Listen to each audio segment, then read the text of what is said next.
समस्याएं आ रही हैं। हम आजकल देखिए, आप लोग बुरा नहीं माने, आजकल हमने हर काम का ठेका किसको दे दिया? सरकार को। हो गया ना? गांव में साफ सफाई करे तो सरकार, गांव में पेड़ पौधे लगाए तो वो काटने का ठेका हमारा है ना? काटने का ठेका हमारा। इस साल थोड़ा सा खेत बढ़ाना है तो 10 पेड़ और उड़ा दो, अगले साल खेत और बड़ा करना है 10 पेड़ और उड़ा दो, और लगाने का काम किसका हो गया? सरकार का। क्योंकि ऑक्सीजन और हवा केवल सरकार को ही लेनी है, गांव वालों को तो नहीं लेना है। यही हो गया ना? हमारी सोच क्या हो गई?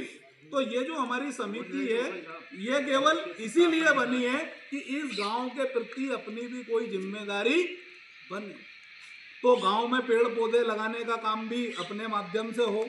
वो नहीं तो फिर अभी नज़ारा कोरोना में सब लोगों ने देख ही लिया है, किस तरह से ऑक्सीजन की कमी हुई, किस तरह से लोग तड़पते रहे, किस तरह से अस्पतालों में गए। उसका नतीजा यही रहा कि हम जंगलों की कटाई करते चले गए, पेड़ लगाना पसंद करा नहीं। वो काम किनका है? सचिव महोदय का। पेड़ लगाए, सचिव महोदय लगाए, यही है। तो गांव में ऐसे छोटे छोटे काम के लिए समिति बनी है कि हम सब लोग मिलकर के अपने गांव की स्वच्छता करें, अपने गांव को हम साफ स्वच्छ रखें, अपने गांव में हम ज्यादा से ज्यादा पेड़ पौधे लगा के गांव को हरा भरा रखें। फिर गांव में कुछ संस्कार भी आए, जैसा अभी गीता जी का आदरणीय समिति के सदस्य महोदय ने बताया है। तो हम क्या अपने बच्चों में ऐसे संस्कार ला रहे हैं?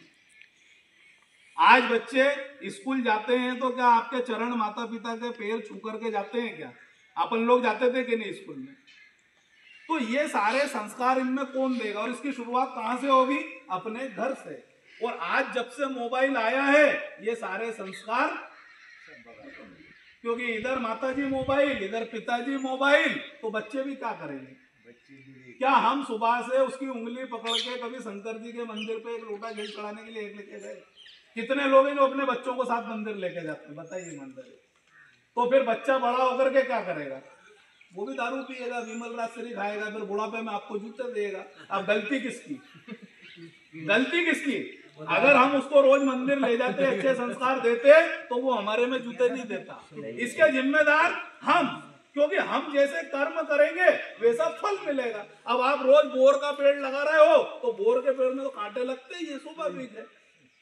तो आपने जो पेड़ बोया, फल भी वही आने हैं। तो कल से ये जो आने वाले बच्चे हैं, तो अपने गांव में कैसे संस्कार हों, हमारे गांव के बच्चे कैसे हों, हमारे गांव में कैसे साफ सफाई स्वच्छता हो, हमारे गांव में पानी की व्यवस्था कैसे हो, पेड़ पौधों की व्यवस्था कैसे हो। सरकार काम कर रही है, लेकिन सरकार के साथ समाज को भी साथ चलना होगा। क्योंकि बैलगाड़ी में कितने पहिए होते हैं? सभी के यहाँ बैलगाड़ी है ना, किसान है, कितने पहिए होते हैं? 2। मतलब एक पहिया सरकार का और एक पहिया शासन का। अगर एक पहिया भी टूट गया तो गाड़ी, तो आज जो गांव की गाड़ी गड़बड़ हो रही है ना, वो इसीलिए हो रही है क्योंकि हमने सारा काम किस पे छोड़ दिया? सरकार पे। और जिस दिन सरकार और समाज दोनों एक साथ मिल गई, आप मंत्री जी का सहयोग करिए, सरपंच साहब का सहयोग करिए, स्कूल में शिक्षक हैं उनका सहयोग करिए, आंगनवाड़ी मैडम है उनका सहयोग करिए, बीएलओ साहब का सहयोग करिए, तो गांव का विकास कैसे नहीं? लेकिन हमने अपने पैर पीछे खींच लिए। नाली साफ करे तो सरपंच साहब, इनका काम है, इनको सरपंच का लिए बनाया। हम मच्छर जब काटेंगे तो अकेले सरपंच साहब को ही काटेंगे, हमारे को थोड़ी काटेंगे। वो फिर डॉक्टर के पास जाएंगे, मलेरिया होगा तो इलाज कौन कराएंगे? सरपंच साहब।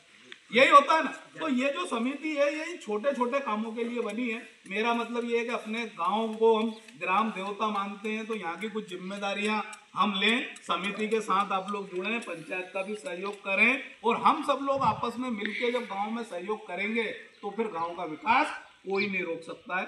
तो अपने खुद के स्वार्थ को भूल करके गांव के हित में मिलके काम करना, यही समिति का मूल उद्देश्य है। फिर कभी किसी दिन बड़ी चौपाल होगी, गांव के सब लोग बैठेंगे, तो फिर अपन इस विषय पर विस्तृत बात करेंगे। फिर कुछ अपन खेती पे भी बात करेंगे, आगे अन्य योजनाओं पर भी बात करेंगे। तो आज थोड़ा समय का भी अभाव है, तो सबसे पहले तो अभी जो मतदाता सूची का चल रहा है, आप सब लोग इसमें सहयोग करिए। इसी के साथ सबको धन्यवाद।